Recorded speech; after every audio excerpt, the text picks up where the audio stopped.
Hello everyone! In today's storytime episode, I have invited over Stefanie, or Annie, that's how I call her, that's how I know her, for an interview. I've known Annie for quite some time now. We are both part of the same non-profit organization, and that is how we've met. Annie was kind enough to accept my invitation for an interview. So thank you very much. I am lucky to have someone with her experience over here. I hope you guys will enjoy this video and learn something from it. Don't forget to like and subscribe if you like my work. Let's begin. So, Annie, tell me a bit about yourself first. What would you like to know? Well, Which part?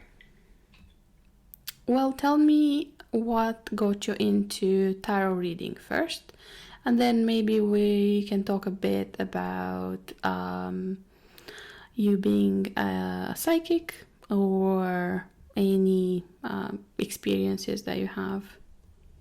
Okay, perfect. I got into tarot reading through my grandmother, who read the cards and was a medium and a little bit of a psychic. And they were always around, but I didn't really start studying them until I became an adult. And she had left a few decks with me for whenever I was ready. Every time I tried to open them, I was like, what is all this? I don't know what I'm supposed to do with these. And as I began going through my healing journey and becoming a trained healer, they began making more sense.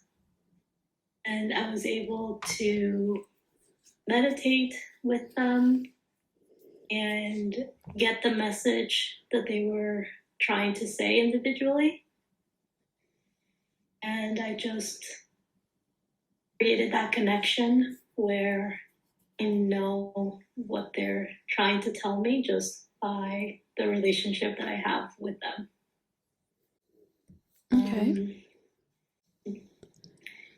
The funny thing is that I know I've been psychic my whole life, but I didn't want to admit it to myself until a few years ago, because I didn't know that's what being psychic felt like or was supposed to be like. So I embraced it, and how do I say this? As I began that healing training, the abilities opened up more, and it became very clear and very loud. And it's all been a process of exploration about what it means, what does it mean to me, how does it work for me, and it's been a journey. Okay, that's a nice story. Can you tell me more about what do you enjoy most about being a tarot reader, and what do you enjoy the least?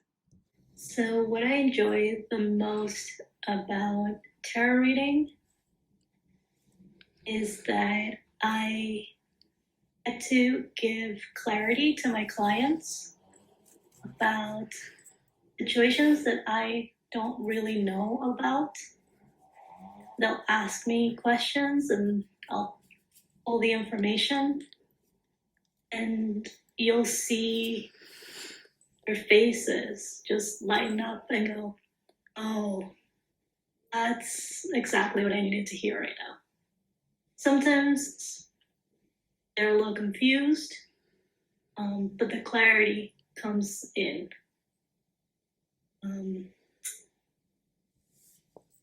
So I think that's my favorite part. And I would say that my least favorite part would be the readings where the clients are in complete denial about the part that they play in the situation and don't want to hear it and want to hear more about the other person and what the other person is going to do, as if their own actions are irrelevant to the outcome of the situation. Right. Okay. Do you do anything else except tarot reading? So you mentioned, well, I mentioned too, that you are psychic. So do you use that the ability in your daily readings, or do you use it for something else? No, absolutely, it's my psychic ability. And I do more. When I'm doing readings, I'm using my clairvoyance with the cards to help me paint like a bigger picture, a more detailed picture of what's going on. Because I mostly receive threads of information and keywords, and the cards complete the puzzle for me. There have been some readings where a loved one from the other side shows up for the client, and this will happen right before I connect with the client for the reading. Like I'll sense the presence next to me, and so I will quickly talk to them so that by the time I'm on the phone with the client or on video with the client, I can tell them so-and-so is here with me and they have a message, because that's usually, so it'll be together with the tarot reading and the message from the parted loved one. And for mediumship, I use a different psychic ability, which is called clairaudience. And I'm literally listening to the words that they're telling me. It's sometimes they'll use my my clairvoyance, like they'll send me pictures in my head. If I'm not really picking up on the words. And I would say that's less common, but it has happened. And before I became tarot reader or like offered psychic readings, I was doing energy healing sessions, and I still do those. Okay. I wanted to ask you, how does it feel like? I mean, you kind of mentioned what is clairvoyance and clairaudience. But how did you know, or how did you come to the conclusion that you were a psychic? Like, what did you have to go through, if that makes sense? So basically, it is knowing things without anybody telling you, giving you clues about. And at first, you think you're crazy because where is that information coming from? And there's a lot of weird, uncomfortable feelings in regards to expressing it. And so I would say that for me, I would keep the information to myself because I was confused and I didn't know what it was used for, why I was getting a different story than what people were telling me. And as I became, this energy healer, and I started doing sessions, I would say my sessions are mostly in silence with the client, and these were complete strangers. I was doing sessions on, like maybe I just knew their first name, and there was complete silence in the session, and I would just get this information. And so I began pushing myself to say to the client, does it make sense to you that I'm getting this or that information? And it would generally be related to the healing session or what they were trying to resolve. And for the most part, they would say like, yeah, actually that does make sense. And as you get validation, you start gaining confidence, and the shyness or the apprehension to say something the next time to the next client starts to fade away. And at that point, I still didn't know that I was a psychic. I just thought I'm in healing mode and I'm going to receive messages, and it's just what happens. And it was through reading about psychic abilities that I was able to pinpoint, okay, if it comes in visions or in images, then it's clairvoyance. And if it comes in words or sounds, it's clairaudience. So those were the two that are, I would say, the most prominent for me. Okay. That's really interesting. Do you have any advice for people that are starting this path, or either for the psychic part or the tarot reading? And then after that, maybe we can discuss a bit about your healing sessions. Sure. The advice that I would have for anybody starting out, whether it's psychic or tarot, I would say that you have to find out for yourself how you connect to the cards and how they make sense to you, because it'll be a very personal connection. And while the cards do have a system and there is a base for what they mean, you'll have to see exactly how it is for you, right? You have to see kind of the variety in each card. Yeah, like I would say the biggest thing would be to meditate one card at a time and to get that for yourself, and not try to read more cards than you can handle at once. If pulling more cards helps you get more clarity, do that. But if too many cards confuse you, then you need to scale it back.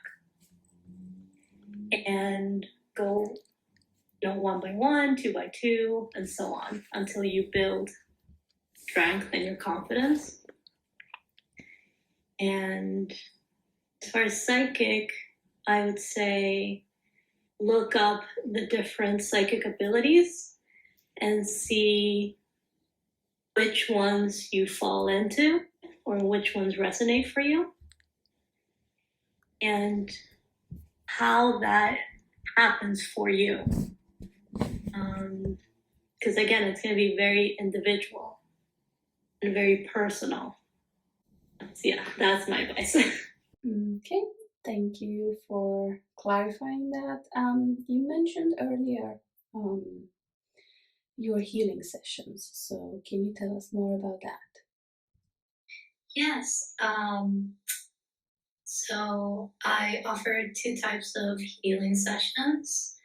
The first one is Reiki, specifically Usui Reiki, which is the Japanese version. And would you like me to explain what Reiki is and how it works? Yeah, and if you have any certificates and experience in that area. Yeah, absolutely. So I became a Reiki practitioner almost 9 years ago now. And what Reiki is, it's just it just refers to universal energy. And the practitioner becomes the conduit for energy. So the energy comes in through us and out of our hands. And from our hands, it goes to the client. And it helps with creating a space of healing for the body to do what it does, which is to heal, right? And it could be used for pain, like physical pain. It can be used for emotional disturbance. It can be used for mental clarity or mental confusion to get rid of mental confusion.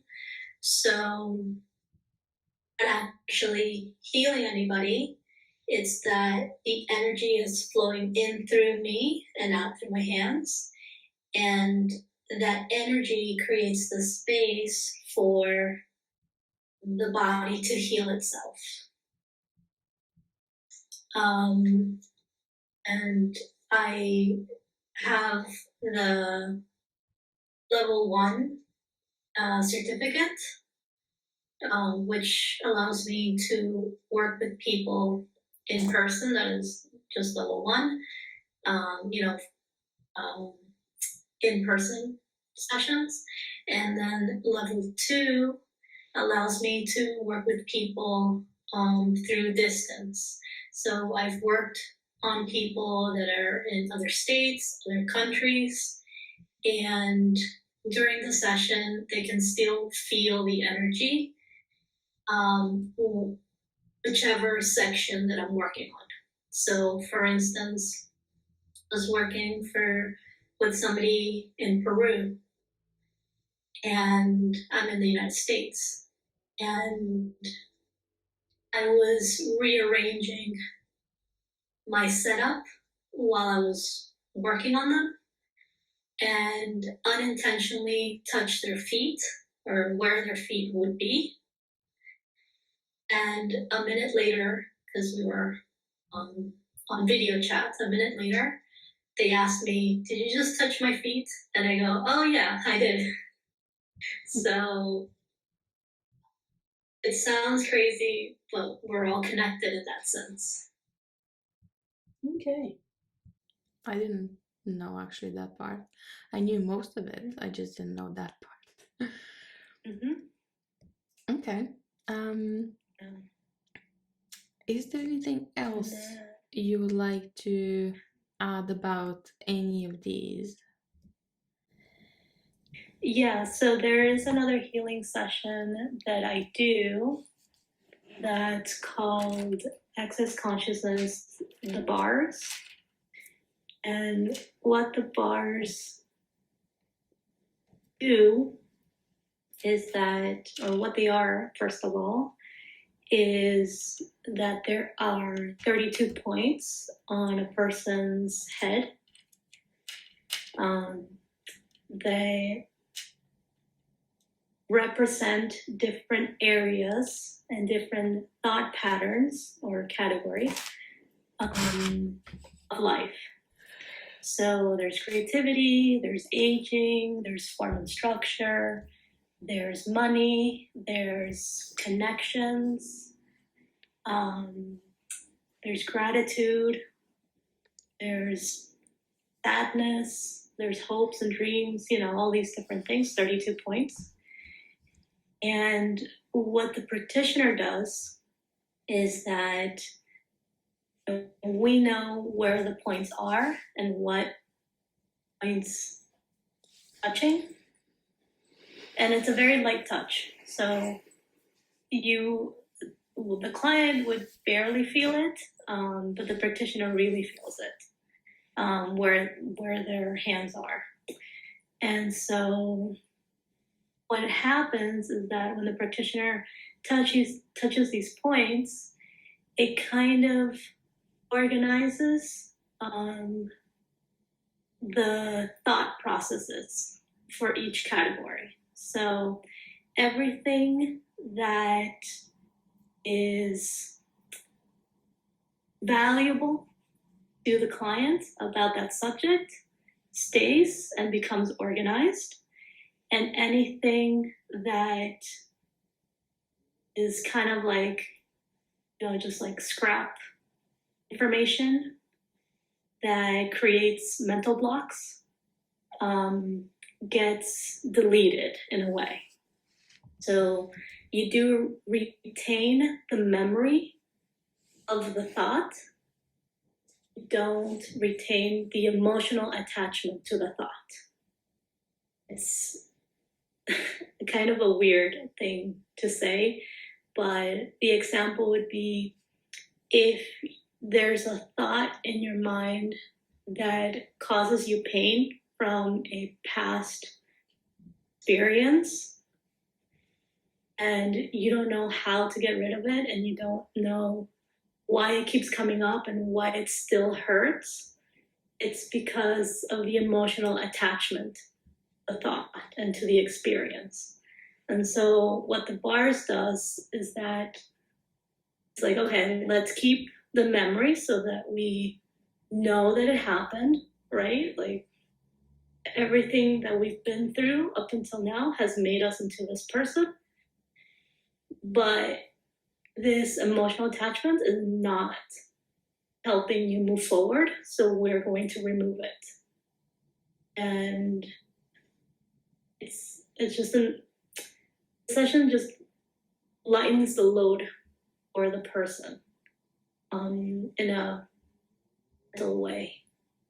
And you're focused, you're able to approach situations with a new perspective. And things just start to change really quickly. It's the other healing session that I do. Okay, so that was a really interesting how you told us about all of your services and what you do. So I reckon everyone who listens maybe will want to look into you or find you on social media, or will be interested in how to purchase those services from you. So if you'd like, you can tell us something about that too. Yeah, absolutely. Thank you. I have an Instagram account where you can find psychic messages that I do for people, just for the general public. Mm-hmm. And that account is assisted_changes. Okay, I will link that below in the description box, so don't worry about that. I also have a blog on my website. And if you're wondering what a reading with me sounds like, your best bet is to check either the Instagram to see the language and to read the blog to get a sense of how the messages come through. And if you like that, I am available. The website is the letter A as an apple, changes.com. And you can find everything that I offer there. Okay, cool. And obviously, I will put those below, as I said. So before we go, is there anything else that whoever wants to purchase any services from you should know? Maybe your availability or... It's all explained on the website. Okay, that's perfectly fine. Well, thank you so much. That has been... Thank you so much for this interview. You're very welcome. I hope that was great for everyone. I think for me, at least, it was somewhat informative. So, yeah, thank you, and I will see you soon.